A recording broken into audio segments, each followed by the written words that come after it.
به أجمعين وبعد. I had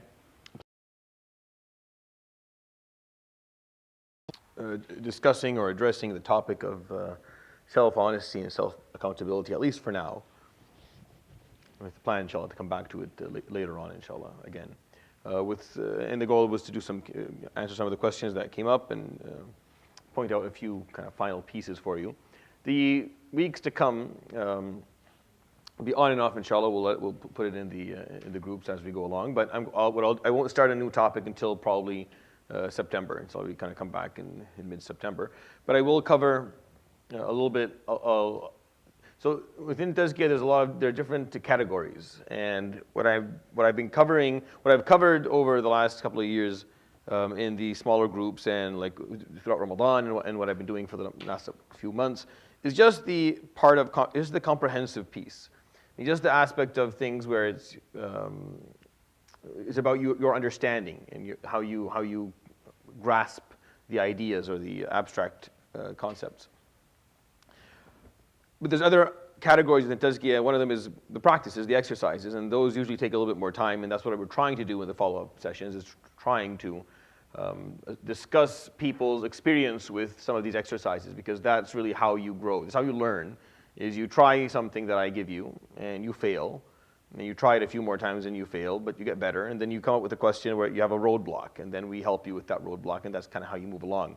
And these exercises are just designed to help you deal with one aspect of your nafs or your experience as a human being, or one aspect of the topic that we are talking about. In a controlled environment where you're not being tested, you're not actually being tested, you're just testing yourself. And it's better to test yourself before you actually get trialed or tested by life, where it's not trial and error anymore. It's not just you giving something a shot and seeing how it works. It's actually dealing with consequences. It's much more dire and much more difficult. What I wanted to share with you, and I'll go again. It's up there, and you can always put your hand up, and I'm happy to give you the microphone if you want to ask questions based on the topic. Again, please try to keep these questions topic related so that we don't get too sidetracked. When it comes to understanding yourself kind of in your raw form, and I know that's the term that I've used, and I don't know if that's the right term to use, but that's the term that I found to express the meaning that I have in my head, or at least what we understand ourselves to be. When you look into psychology or socio-psychology, you'll find that there's something called existential suffering, or the loss of sense of self, or the loss of self. These are all terms that you'll find used quite commonly.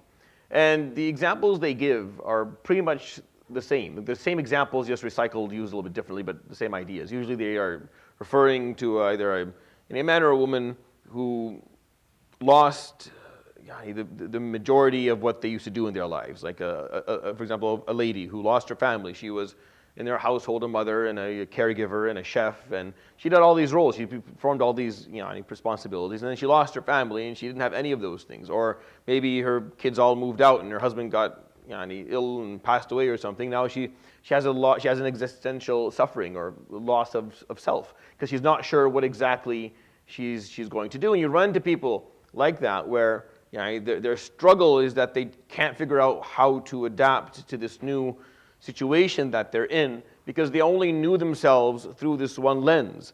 And people who have rough lives end up having that problem at the end of their lives. Like people who started working, for example, at the age of 6 or 7, and they worked all throughout their lives. And when they're too old to work, or they're too sick to work, or their work is no longer needed, or they can't do it for whatever reason, physical or intellectual, or then they struggle. They lose functionality. They become quite depressed. They become quite upset. They regress really quickly. They age really quickly. And we see this a lot. We see this a lot in people. Like there's a whole department of psychology focused just on retirement, just on the psychology of retirement, because we see people who are doing really well and they retire, and then it's a nose dip. It's a nose dip for them. Like they regress really quickly, and within a year you don't even know who they are anymore. It's not they didn't get ill or anything. They just retired, And the struggles of understanding why that is, and one of the main theories, if not the main one, and the one that they're talked about, is that they lose sense of self. They don't know what they're doing anymore, because they never knew themselves to be anything aside from the job that they used to fulfill, or the occupation that they had, and they never knew themselves outside of it. So when they were stuck with themselves without that occupation, without that hat, it just spiraled out of control. They just lost that sense. And people who are older, when they lose sense of self, they can deteriorate quite quickly, unlike maybe younger people who have a little bit more reserve, so they can linger around a bit to kind of figure things out, but older people can't. And this comes from the same problem I'm trying to explain to you, is that sense of self. It comes from self-honesty. That's where it comes from you keeping yourself in check, just reminding yourself at all times of who you are.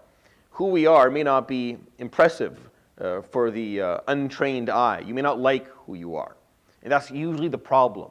Usually the problem, which is the piece I want to address for you today, and I was going to leave this for a comeback later on, but I think it's, because the nature of the questions I'm getting makes me think that maybe I should talk about this a little bit more.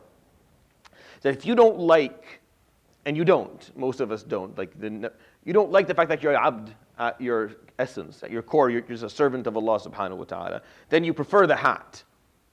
The hat may seem more attractive to you. You prefer the physician or doctor, engineer or lawyer, or father or mother or spouse or friend, what you're told you are at your core. You don't like it. So you prefer to ignore it by just putting this hat on top of it and seeing yourself through the hat. The problem is that that's not, even if you're not religious, at your core, that's not who you are. At your core, you're not that hat that you're wearing. So you're going to have to, at some point, you're going to, at some point, need to deal with who you actually are and figure out what that means. It's just, as a Muslim, you are very fortunate that you don't require like a decade of searching for something. It's well described for you. It is well explained for you. And it's actually something that Allah subhanahu wa ta'ala speaks of very highly. And those who understand what it means, it's a very beautiful thing. It is more valuable and more meaningful and more significant than any other hat that you'll ever wear. That's why the Prophet ﷺ is spoken of highly. He's spoken of in the term of his ubudiyyah ﷺ, his serviceship to Allah, not in any other form. Not in his prophecy or being a messenger or being a leader of the Arabs or a leader of the believers. These are things we say about him ﷺ. This is how we celebrate him. Khatam al-Anbiya, Imam al-Muttaqeen, Sayyid walad Adam. This is how we like to celebrate him. That's not how Allah subhanahu wa ta'ala celebrates him. Allah celebrates him bi'abdihi. That's how he bi'abdihi, subhanalladhi asra bi'abdihi laylan min al-masjid al-harami ila al-masjid al-aqsa. It's this very simple concept of ubudiyyah. That's the best thing you can be offered, is that you are, because you're a creation of Allah subhanahu wa ta'ala, whether you like it or not. You're a creation. There's nothing that you can't dodge that piece. That piece is just factual. You're a creation of someone because you didn't create yourself, and you had no business in bringing yourself here. And you can't sustain almost any aspect of your life aside of very very simple kind of very very simple ways of sustenance. Really, you don't sustain anything that goes on the inside. You don't dictate what type of chemical reactions happen. You don't speak to your enzymes or your genes and decide what's going to be decoded this morning and what's not. The sustenance of your life is very simple. It's dead simple. Knowing that you're a creation of someone, so that's a given. But serviceship, being a servant, being a part of a bigger movement, being a part of something that's beyond you, where you serve a purpose, where there's a goal for you, where you actually perform an action that is helpful, that is beneficial, that is meaningful. That is what this is about. That's why you're called abd. That's why Allah subhanahu wa ta'ala gives you, it's a tashrif. It's a taklif and a tashrif that He granted you this. He granted you this. You could have easily just been a creation. But He made you abd, so at your core, you're a servant of Allah subhanahu wa ta'ala. Yes, a creation, but at your core, you're a servant of Allah subhanahu wa ta'ala. And if you're able to see yourself through that, my advice to you is on a daily basis, take 4 to 5 minutes. It's easy to do in the summer because the sun comes up. In this country, it's difficult to do throughout the winter. You can still do it, but it's maybe not as fun. Take 4 to 5 minutes and just exist. Put your phone down and just mentally undress yourself. You just kind of remove all of the labels, all of the tags, all of the designations. Just remove it all and just sit there and just exist. And focus on that. Focus on just existing. Focus on your breathing. Focus on who you are. Just think about it for a while. And and think about how fortunate you are to be here, just to be alive, just to be able to take these breaths and to have a consciousness that's capable of understanding the world around it and taking an input and enjoying just some fresh air. Just take a moment and do that, and just focus on the fact that you are a servant of Allah. That's who you are. That's who you will always going to be, and you will never be able to top that. There's nothing you'll ever do that will make you better than that. And there's no need to, because that in its essence is the best thing that you can ever be. And really your goal is by making the quality of your essence the best it can be.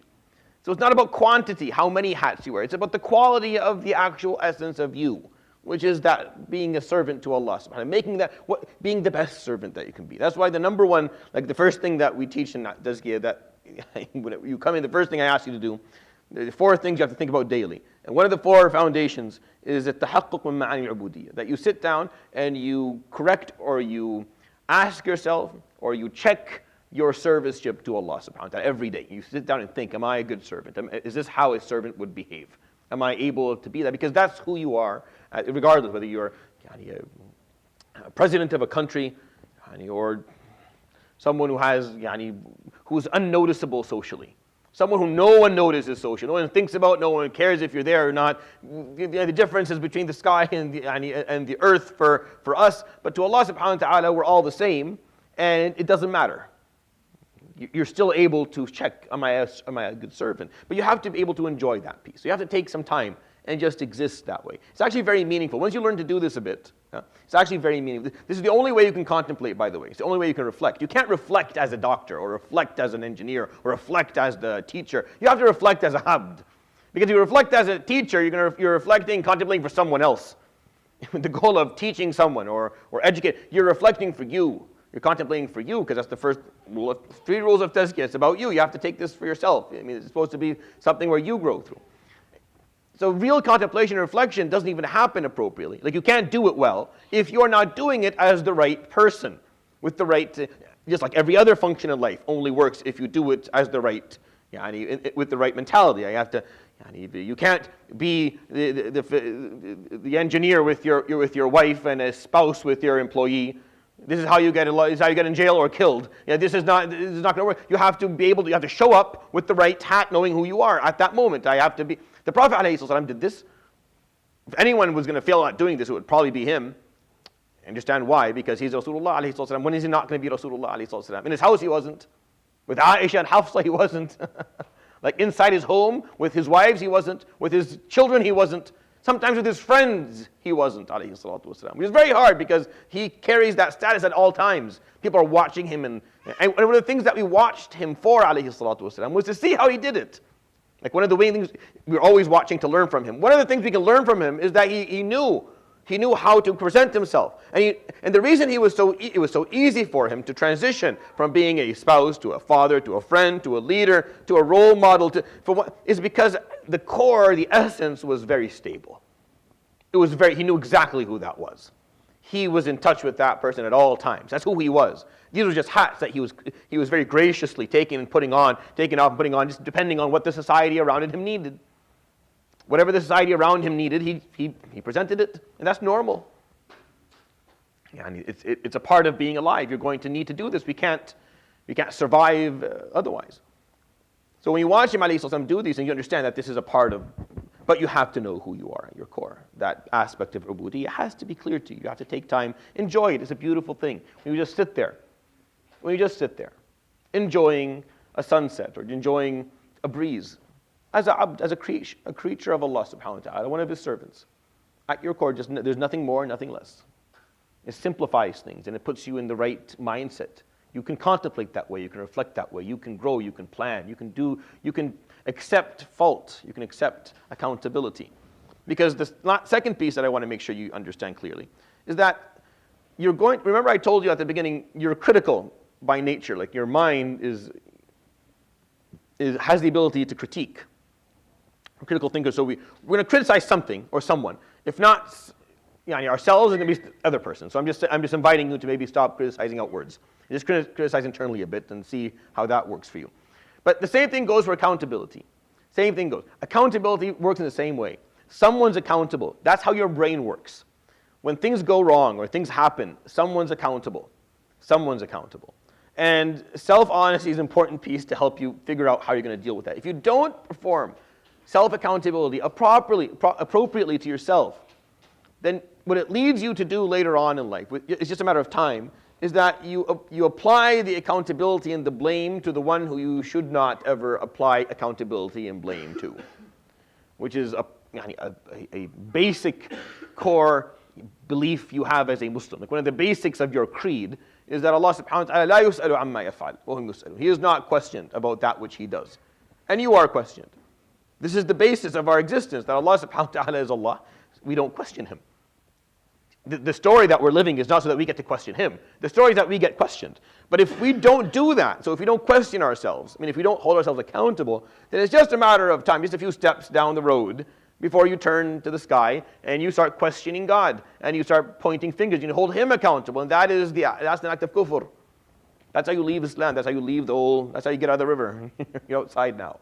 The moment you decide that's going to be that will become the next step if you do not learn how to be honest with yourself and how to hold yourself accountable in this life for the choices that you make, the things that you do. When you start doing this, you will find that there's so many things, so many aspects of your existence that can improve, that you don't have time to question someone else's choices. You only have time to question your own. You don't have time to hold others accountable for things, but you can barely find the time to hold yourself accountable. And then your understanding of this world as a servant, again, if you understand yourself in your core as a servant of Allah subhanahu wa ta'ala, then you understand that Allah subhanahu wa ta'ala, when He created this universe, when He created nature as it is, nature is a machine. It has rules and laws that govern it. These laws are blind. They just happen. There's nothing you can do about them. There's nothing you can't hate a lion for eating its prey. It's just that's how it's going to behave that way. And there's no point in turning to Allah and questioning, holding, why is this? This is how life is. This is the life. This is the system that brought me and you forward and allowed us to exist. Don't question the system that brought you here. That's a little bit too arrogant. So you accept it, and then you understand, well, there's no point in questioning all of this. This machine is too big. It's been running for too long. It's the reason that I'm here. There's no point in turning towards it and pointing fingers. Then really all that's left is just holding myself accountable for what I could be doing better at any given moment or any given situation. And that's the healthy way to live your life, because you have the ability to do that. Other creations don't. They can't. They don't have the intellectual ability to come together and wonder, what could we do better to improve our lives? But you can. And you start on a personal level, where you just ask yourself the real questions about you, about who you are and what you're doing, and then you hold yourself accountable to the outcomes. And that's what I wanted to share with you. There's a few questions that are here that I think I want to address. So one of the questions was, within muraqabah, someone saying that I started rewarding myself for avoiding a sin, but the reward is a distraction. It's a permissible distraction, but it's a distraction. Is that okay? And the answer is yes. Rewards are mostly going to be mubahat. They're going to be permissibles. They're not going to be extra work. You don't reward good work with more work. Unless you want to run your company into the ground and ruin which is what happens. Most of the time people work hard, so we reward them by giving them more work because they're finishing earlier and they're efficient. And the other slob that's not doing the job, who's not getting anything done, we don't give them any work because we don't want them to work. But that's not how you actually get things done. So for your nafs, if you treat it that way, it'll get frustrated too. Like if you reward all of its hard work by making it work more, then it's not going to be very happy. You have to reward it with permissibles. So yes, for sure, it has to be a video game or an outing or time spent with friends or a snack that you like to eat that you shouldn't be eating for other reasons. This is what you do. So it has to be a distraction, something that a show that you watch or whatever it is that you want to do. So rewards work better than negative reinforcements, than punishments. Really, they work better. They both work, but rewards work better.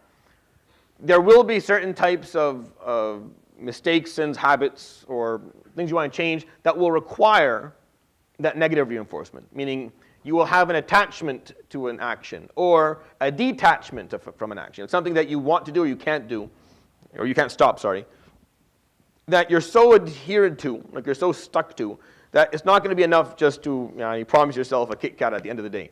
It has to be something else. You have to be deprived of something that you like. And punishments in the sense of muhasaba is deprivation. You just deprive yourself of something that you enjoy doing.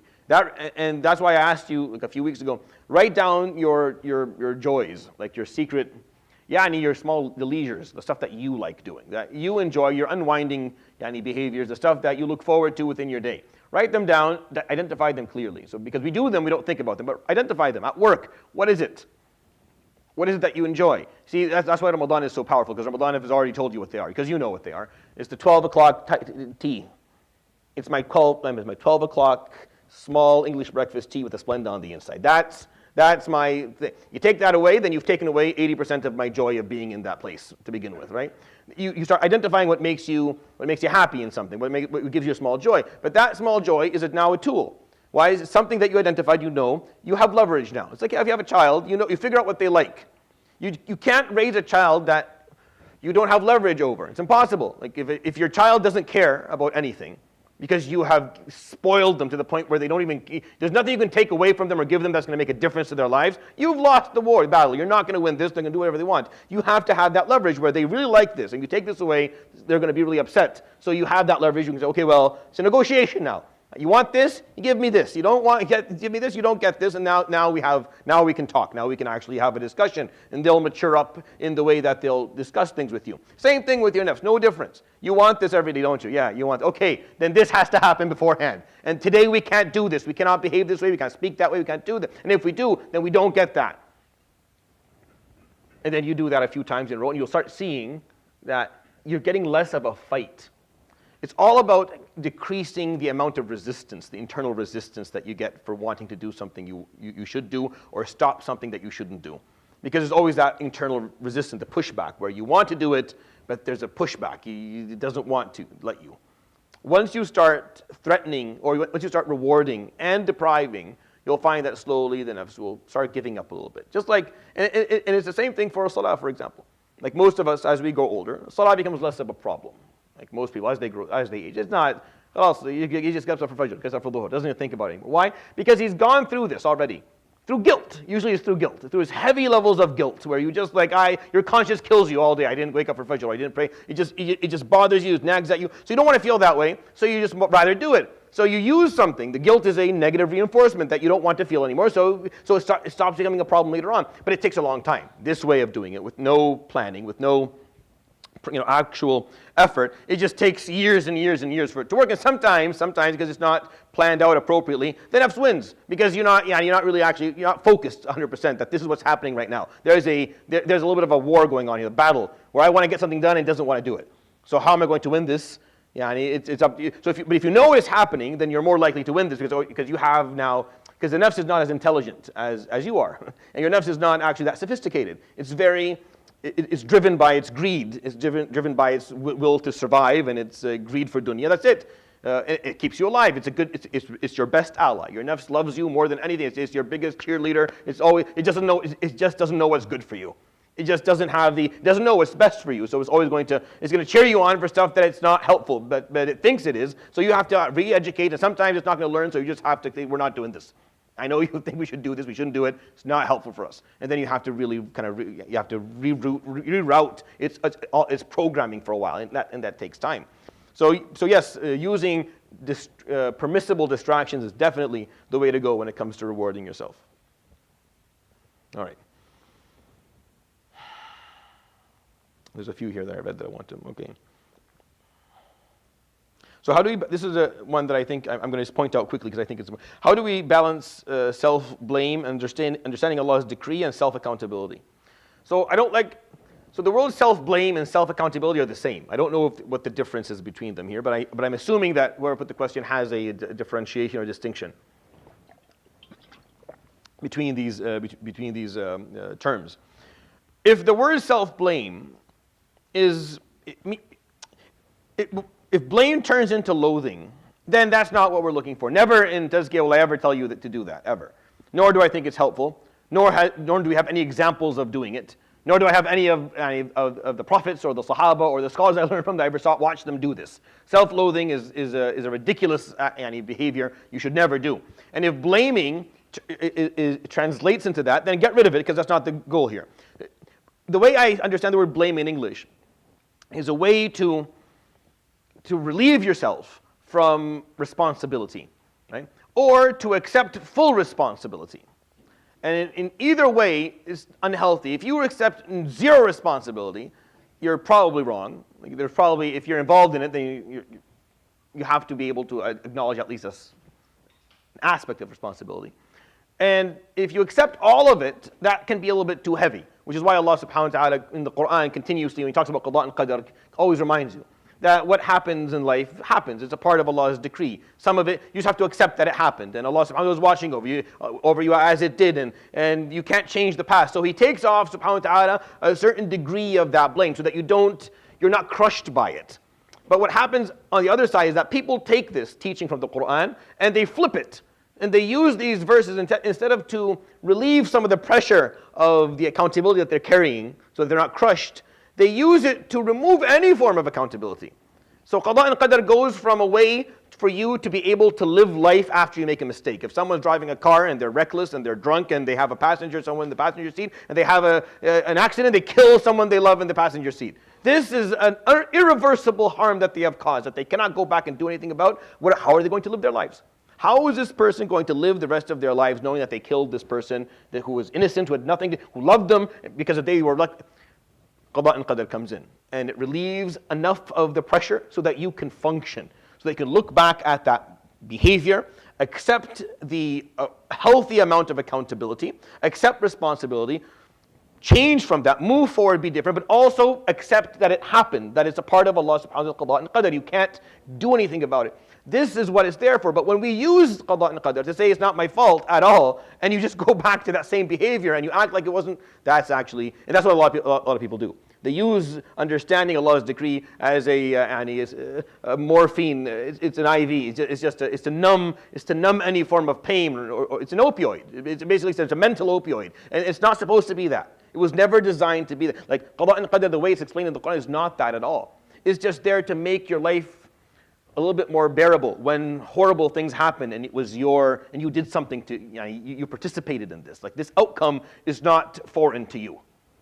You have to accept accountability. Anyone who is aqil, who is sane, without religion, will see, I did A leads to B happened, I am responsible for this, right? But then that becomes crushing because the consequence of actions can become, if you look at them all, are horrible. Like, you can cause this one, you can make a mistake, and this mistake can have consequences that can go on forever.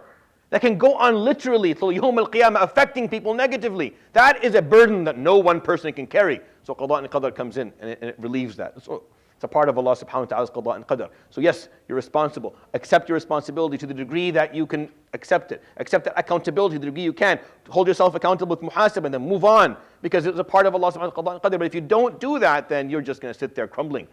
I ruined this person's life. That ruined the life of his family, and his children got lost, and whatever happened. And you're just looking at the domino effect of your one mistake, And if you keep on doing that, it's too much. So that's what it's there for. So qada and qadar is there to help you, not to remove accountability from you, but to help you live or deal with the consequences of the mistakes, because you're going to make mistakes. There's absolutely no way around it. And some of the mistakes are going to be horrible. Some of the mistakes we're going to make are horrible. They're really bad. They're going to have a lot of negative consequences. And this concept, this understanding of our creed, which is why it's important to study aqeedah and to understand it well and to have that clarity on this topic so that you can deal with what's coming in life. And what's coming in life are a bunch of things that are going to be cards that are given to you that you had nothing to do with, that are going to be difficult, and consequences of your choices that are going to be difficult as well. Right? And you have to learn how to deal with them in a way that's healthy, where you stay honest, and you stay self-honest with yourself. I can't run away from this. I can't remove. People say you should forgive yourself. No, don't forgive yourself. Allah will forgive you. That's what you do, His job. Allah will forgive you.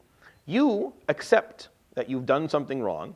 You take the correct amount of accountability, and then you start repenting. You start making up for it to the best of your ability. You live your life. When you make mistakes in our lives, it turns into callings. It's what we dedicate our lives to dealing with or fixing or working with or changing within the world around us. And people who live without aim or purpose, and they often come and say, like, well, tell me your life story. And I just listen to their life story. I'm like, well, there it is. There's your calling right there. No one. How many people do you know went through that? How many people do you know went through that in your life? You're probably the only person you know who went through this. So you have a calling now. You have something to do. You have something you can help people with. Right? Callings don't come in a dream. They come through life, right? You run into a very difficult situation. You lose a father or a mother at a young age, or you get molested or mistreated or persecuted, or you get mistreated by or racially profiled. Something happens to you when you're growing up, good or bad, and that now you have awareness on something that most people don't have. You understand what it feels like, so you can be there to prevent it, to help those who run through it. It gives you meaning. People wait. I'm looking for. What are you waiting for? Like something in a dream? The dream guy is too busy. He doesn't have time to come to everyone and tell. But life happens, and life shows you things. But when we don't have that degree of self-honesty, meaning when we're not able to look at our lives, analyze our lives appropriately, actually see what happened to us, tear the lid off the black box and really look at things and look at where we are, then we're not going to be able to see what is actually very clearly staring us in the face in terms of what we should be doing. All right.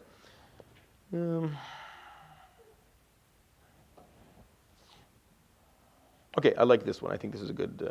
It's a long question, but so someone identified that what they're doing, that they identified that they didn't believe that what they were doing was a sin. Remember we talked about this in self-honesty. You have to identify at some point what your values are. And if you identify that the wrong thing that you're doing, you don't actually believe it's wrong. You're told it's wrong. That's what the sheikh says. That's what people feel. But you don't really feel that it's wrong, you're never going to stop doing it, right? So they listened to durus and whatnot, and then they came to a point that it's clearly a sin, and they're good for a couple of weeks, and then they fall back again, and they feel like they're in a loop. Very good. So what do they do? So what do we do with this? And that's a very good question. So this teaches you something about yourself. We are creatures that, the word insan in Arabic, one of the roots or one of the words that it's derived from is from nisyan, right? From the fact that we forget. So this is the most important, one of the most important functions that we have, that we forget stuff. It's important that we forget stuff because you couldn't live if you didn't forget stuff. Again, your mistakes, if you remembered every detail, you couldn't live with yourself. You need to be able to forget certain things that happened to you. Like if someone harmed you, if you remember with vividness everything that happened, and people who end up struggling with PTSD, usually that's the problem, is that it's very vivid. Like what happened to them is not, like the clarity of it is always there. It's not fading away. It's not fading away. If it fades away normally, within time, you kind of get rid of that, and you're stuck with some degree of trauma, but it's trauma that you can deal with. It's much easier. But if it doesn't fade off or fade away, then you're stuck with stuff. So we all forget things. So when you identify that your value system is wrong, meaning you don't believe that this is haram, you don't feel like, it just doesn't, you don't believe it for whatever reason, you're able, that's 50% of the fight, because now you've identified that you're honest with yourself, that I've been lying, I don't really believe this. I act like I do, I'll say it out loud, yes, Ya Rab, this is haram, but I don't actually believe it. Good. So now you want to change a value. So now you're asking me basically this question, you're saying, well, how do I change a value? Changing values is the most difficult uphill battle that you'll ever have in your life, is building ethics and principles and developing values for yourself is not a simple thing at all. It's not. It takes work, and it takes time. That's why, as parents, you are responsible, semi-responsible, to making sure your kids have good values. Because if you don't give them values, then you're giving them a lot of work to do. They have a lot of. That's if they care enough to do the work. That's if they even care. Like most of them won't even care. But if they care enough, now they actually have to do a lot of work to convince themselves that this mat is haram and I shouldn't take something that's not mine. It would be better if they grew up and this value was embedded in them, where they don't touch something that's not theirs. They don't. It's not an option. Whether they're starving, whether they need it, whether the person's a piece of who doesn't deserve, doesn't make a difference. It's not yours. You don't touch it. Right? That's a value. You make their lives easier if they've already accepted it coming into life. If not, they're going to have to work and it's take them time. Building values requires repetition. Requires constant reinforcement. So if you listen to a few durus about something and you're like, yes, all right, that's phase 1 of 100. This has to happen at least another 100 times in close proximity. Once you've done 100, that's one pack. Now you have to do this again and again, a couple of times in a row, until it sinks in. It takes a while for things to, they don't sink in right off the bat. And people differ and vary in terms of how much time it takes for them to embrace a value versus others, and sometimes even on specific values. We vary, depending on the nature of our character and our personality. So if you identify that this understanding here is something that I don't tend to, I quickly forget about, or I quickly find a way around in my mind, then this is something you have to intensify the amount of education, learning, role modeling, and also accommodating of your life around it. Meaning not only do you need to learn about something, you also have to be around people who practice it, and you have to make sure that you put yourself in situations where you are encouraged to practice it, and away from those who will discourage you from practicing it. And if you don't do that, if you don't move the blocks around in a way that allows you to do that, you're just going to keep on falling back in again. Like you're going to keep on, if there's a group of people that every time you're with, you make the mistake, then at what point will the light bulb go up and say, maybe I shouldn't spend time with them anymore? Interestingly enough, for many people, the answer is never. Just interestingly enough for us, this is how we are as human beings, is to learn about ourselves a little bit. As human beings, interestingly enough, even though we know that this is the only time I make this stupid mistake that I hate, is with this group, yet they could literally go through the entirety of their lives, and never consider maybe not spending time with them. That's how bad our learning curves can be as human beings. It can be very bad, especially when things are obvious. And it comes back to the fact that we lack that self-honesty sometimes. So we have to say, okay, why is this happening? Well, that's why it's happening. But you don't want to give up something like that, so you prefer not to ask the question. But yes, changing a value, which is a very good question, is going to take time. So this cycle that you're feeling, you have to just be a bit more proactive. It's not enough to listen to any 1 or 2 or 3 or 4 dars. No, you have to really start pushing yourself. And you will get to where you want to go, meaning you will arrive within your life at a point where this is no longer a problem. It'll take time, but time is what you have, and time is what is you're going to be using. All right. I think we have one more. Time for one more.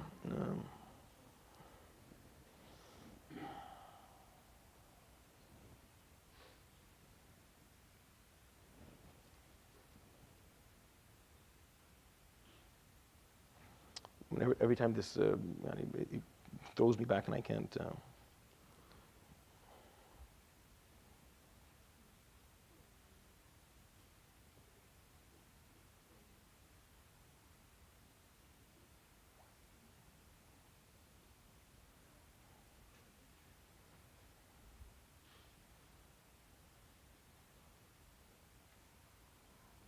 Okay. So I'm going to point out this question quickly. There's actually a few more, so maybe next week I'll try and go through maybe what's left, because there's mashallah 40 questions and I'm not going to get through them. So the question is, I talked about a few weeks ago, I talked about states and moments and the difference between them, like being happy, like in a state where you're happy versus you're just stacking moments. You're just making intervals between moments, and you're just jumping from one to the other. The moment, the second that there's no moment of happiness waiting for you, you're miserable again. So the question is, what are some actionable steps we can do to improve our state to reach a state of peace and happiness? And this is an important piece, and that's why I start with this topic of self-honesty, because it's really the key of how you're going to get to that. The key that's going to get you to that is acceptance of who and what you are. The reason you're not happy and you're needing these moments is because you're not happy you're actually not happy with who you are. You're just not able to see that because it's happening on a subconscious level. Like we're just not able to actually fully comprehend it. We just see the result of it. The result of it is an ongoing feeling of just badness, of just being upset and depressed, and just your face is. But if there's a game in a few hours, then suddenly you're happy. If you book next weekend off, then you're happy because you're anticipating a moment of happiness. But in the moment itself, you may not be as happy. But before it, you're looking forward to it, and a lot of us live that way. But the reason is because at the moment that your nafs, your spirit and your nafs are not getting along. It's like a household of a married couple's household. If they're not getting along, it's a miserable place. You may knock on the door and walk in and find smiles and everyone's faddal together, but they're miserable because they're not getting along. It's not that different here. Your ruh is who you are, your consciousness and your nafs. If they're not getting along, and if you're not happy with the relationship that you have on the inside, if you're not happy with who you are in your essence, if you don't know who you are in your essence, if you're confused about that, if you have an existential crisis where you don't know, where you have a loss of self, or you don't like who you are, you don't understand what it means, then that state of misery, or that state of unhappiness is going to continue. It's going to continue until you are able to figure out that peace, and until you sit down with yourself honestly and figure out who you are, and figure out why it is that you're always feeling this way, and what about yourself do you not like, and what about the definition of who you are as a abd of Allah subhanahu wa ta'ala, a creature of Allah subhanahu wa ta'ala, do you not like, and what is it that you think you should be if not this, and getting rid of that, because some of us are like, I don't want to be abd. Human beings don't want to be abid or ibad. Human beings want to be gods.